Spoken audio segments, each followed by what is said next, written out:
पिछले 2 महीनों से जब भी कहीं जाने का दिल करता था, पता नहीं क्यों बनारस की ही याद आती थी। और हर बार सिर्फ एक सवाल पर जाके मन अटक जाता था कि बनारस ही क्यों। और फिर अचानक एक दिन मंकी मैजिक के बुक लॉन्च इवेंट के बारे में सुना, जो कि बनारस में ही होने वाला था। अब 2 महीनों से बार बार बनारस के सपने और फिर अचानक मंकी मैजिक का इवेंट होना, सब कुछ बड़ा पॉजिटिव सा फील हो रहा था। लेकिन हमें इस बार बनारस घूमना नहीं था, बनारस को महसूस करना था।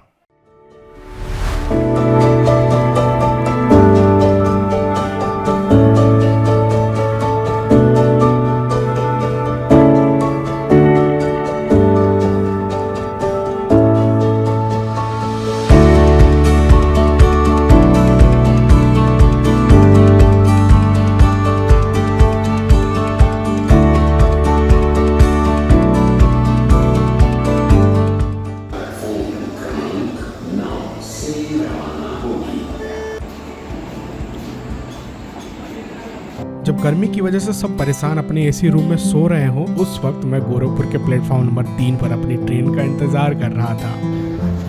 तो अभी हमारी ट्रेन लगभग 11 बजे है और 9 बज रहे हैं। और इसी गर्मी में मुझे किसी तरीके से स्लीपर मिल पाया है। क्यों मिल पाया ये मुझे नहीं पता है, बट मुझे उन्हीं लोगों से पूछना है जिन लोगों ने इस ट्रेन को पूरा भर रखा है कि भैया बनारस क्यों।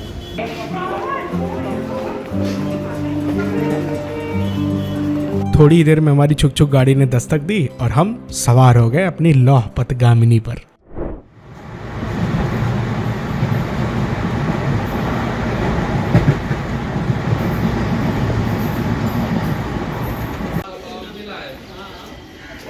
भैया जी नमस्कार। अभी हम हैं बनारस में और बनारस शहर मतलब क्या ही बताएं, सुबह का टाइम है और मैं 80 घाट तो नहीं जा सका, लेकिन अभी मुझे आनंद लेने का मौका मिल चुका है सूर्योदय का, वो भी बनारस रेलवे स्टेशन के पुल से। तो हमारे साथ साथ आप भी आनंद लीजिए। बाकी देखते हैं कि बनारस में क्या क्या हो सकता है।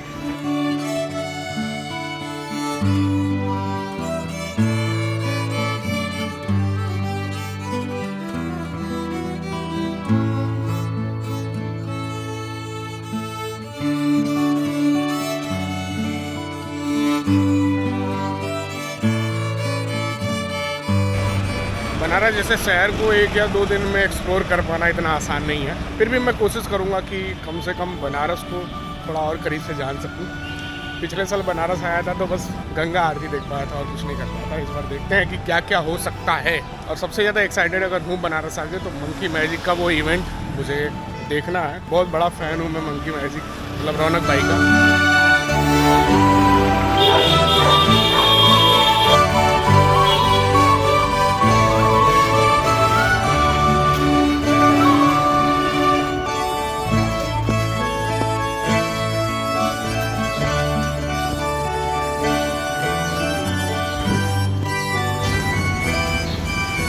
तो भैया गर्मी जो है वो बनारस की सड़कों पे है, बनारस की गलियों में बिल्कुल नहीं है, क्योंकि सूर्य महाराज यहाँ कभी कभार पहुँच पाते हैं। थोड़ी देर बनारस की गलियों में घूमने के बाद मुझे फाइनली एक रूम मिल ही गया। तो भैया जी स्वागत है आपका बनारस में और हमारे कमरे में। सोचा थोड़ा ब्लॉगिंग स्टाइल में आप लोगों को बता दें कि एक्चुअली रूम मिल चुका है। शाम को इवेंट अटेंड करना है मंकी मैजिक का, वो मेरे लिए सबसे बेस्ट रहेगा मुझे जहाँ तक लग रहा है। बैग रखने के बाद बनारस की एक और चाय पीने और सुबह के चौराहे का नज़ारा लेने हम पहुंच गए नीचे चौराहे पर। अब चाय पी के हम इधर उधर देख ही रहे थे कि तब तक हमारी नज़र पड़ी एक दुकान के सामने पानी पिला रहे अंकल जी पर। इतनी भीषण गर्मी में कोई चाय पिलाए या ना पिलाए, कोई खाना खिलाए या ना खिलाए, पर अगर पानी पिला दे तो सबसे ज़्यादा पुण्य कमा लेता है। और यही खास बनाता है बनारस और बनारस के लोगों को। आजकल ज़माने में लोगों के पास दूसरों के लिए 1 सेकेंड का वक्त नहीं है और यहाँ कड़ी धूप में खड़े होकर अंकल जी खुद अपने हाथों से आते जाते लोगों को पानी पिला रहे थे।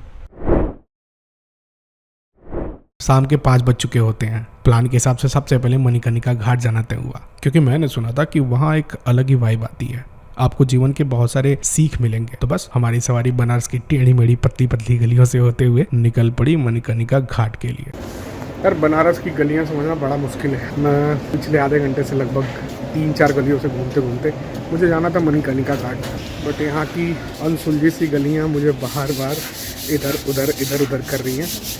फ़िलहाल यहाँ के लोकल लोगों से पता करने को मुझे पता चला कि ये वाला रास्ता आपको सीधे मणिकर्णिका घाट ले जाएगा।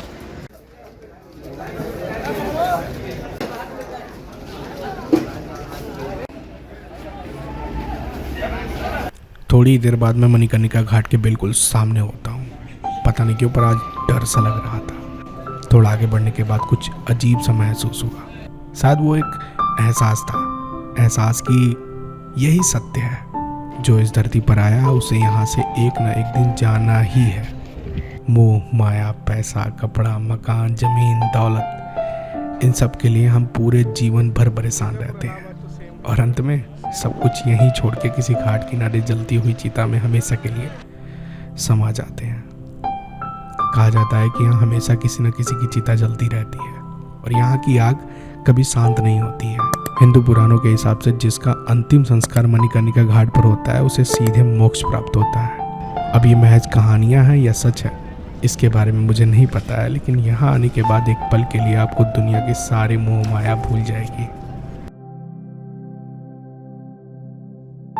मैं घाट किनारे बैठे गंगा मैया को देख ही रहा होता हूँ कि तभी ख्याल आता है कि अगले आधे घंटे में आरती शुरू होने वाली है, इसलिए मैं घाट से ही होते हुए निकलता हूँ 10 वर्ष में घाट के लिए। भैया मेरी वीडियो में आप सभी को यही सब देखने को मिलेगा। कोई हवाई जहाज़ नहीं, कोई एकदम एसी बस नहीं, कोई कार नहीं, बस ऐसे ही गली गली से घूमता हुआ एक लड़का आप लोगों को घाट घाट घुमाएगा। बट मेरी वीडियोस में जो स्ट्रगल होता है वो दिखेगा। अगले कुछ ही पलों में मैं 10 वर्ष में एक घाट पर था, भारत की सबसे भव्य आरती देखने के लिए। और सिर्फ मैं ही नहीं, इतनी गर्मी के बावजूद भारत के लगभग हर कोने से आए लोग आज के इस भव्य गंगा आरती को देखने वाले थे। बनारस अद्भुत है। एक घाट पर जहां आपको जीवन का अंत देखने को मिलेगा, वहीं दूसरे घाट पर आपको जीवन का शुरुआत होते दिखेगा। और यहाँ कुछ खास है तो वो है आस्था। गंगा मैया से बनारस का यह प्रेम अमर है और मैं आज उसी भक्ति को अपने कैमरे की आंखों से निहारने जा पहुंचा हूं एक कोने पर।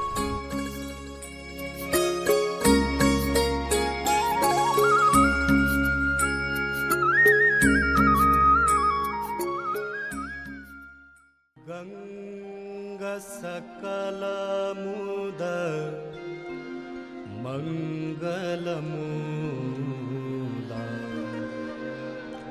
सब सुख करनी हरनि सब शूला।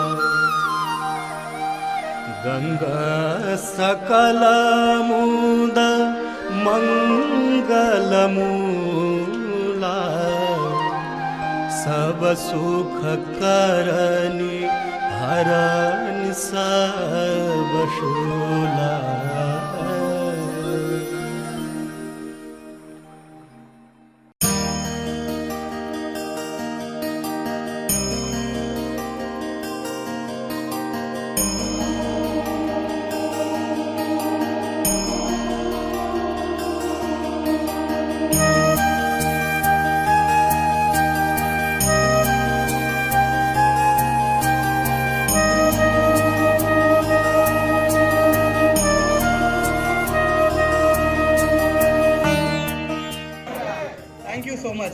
अनुराग भाई, thank you so much event attend करने के लिए और एंड तक रुकने के लिए बहुत बहुत धन्यवाद। समझ गए।